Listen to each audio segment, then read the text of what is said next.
People of Asia are celebrating the departure of Donald Trump, who just wrapped up his 12-day trip to Asia, making his last stop in the Philippines to meet with President Rodrigo Duterte, a.k.a. Filipino Trump.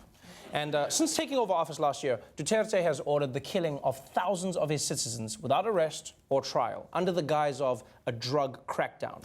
So actually, he's worse than Donald Trump, because the only thing Trump has killed is the English language, #Covfefe. Now, for the last few months, President Trump and Duterte have been admiring each other's management styles from afar. And it seems like they've gotten on even better in person.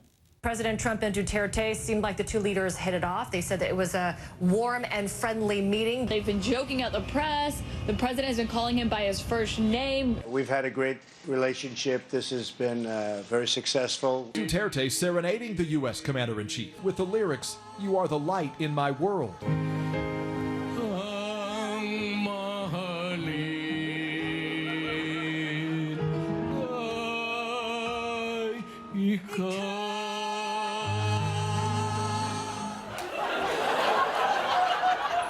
Now, that's how you know Duterte is a stone-cold killer, because obviously no one has ever told him he shouldn't sing. Well, there was probably one guy, but he accidentally ran himself over with a truck. But maybe that's why Trump doesn't confront Duterte, right? Every time Trump says, "We need to talk about human rights," Duterte's like, "No, see, Dorsey." Trump's like, "Leave it alone, it's fine, it's fine."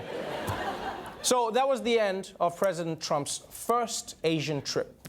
And according to the critics, it was amazing. And by critics, I mean Trump.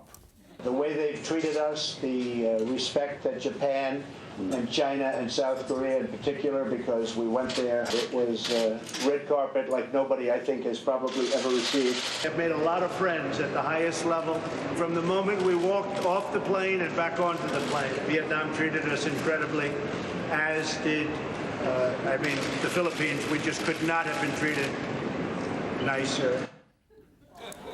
How can one man be so simple? You realize they have to be nice to you. You're the president of the United States. What, you think you're going to be walking around and then people will be smacking your hands for touching things like, "Hey, you break, you buy"? Because you realize, for the president, this trip wasn't about policy or trade. It was just about the likes. That's all he wanted. He may not be a good president, but he would make a great Instagram model. And with his trip concluded, it's worth taking a step back to look at how Trump's policies toward Asia are actually working. Because while Donald Trump is gaining friends, America is losing money and power. For instance, in his very first week as president, Trump pulled out of the Trans-Pacific Partnership, a decision many people agreed with because there was a chance that the TPP would send more American jobs overseas. The problem is, when Trump canceled the TPP, he didn't replace it with any other trade deal. And so during Trump's Asia trip, nature took its course.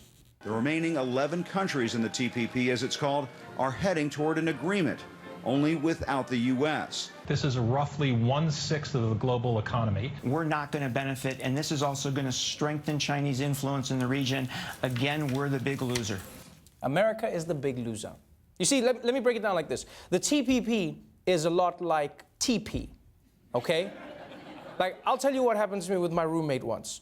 He insisted on buying the cheap toilet paper that you could find. I hated it. I was like, we got to get rid of the toilet paper. So he did, but he didn't replace it with anything else. And if you don't replace what you don't like with something else, you're going to be in deep literally and figuratively.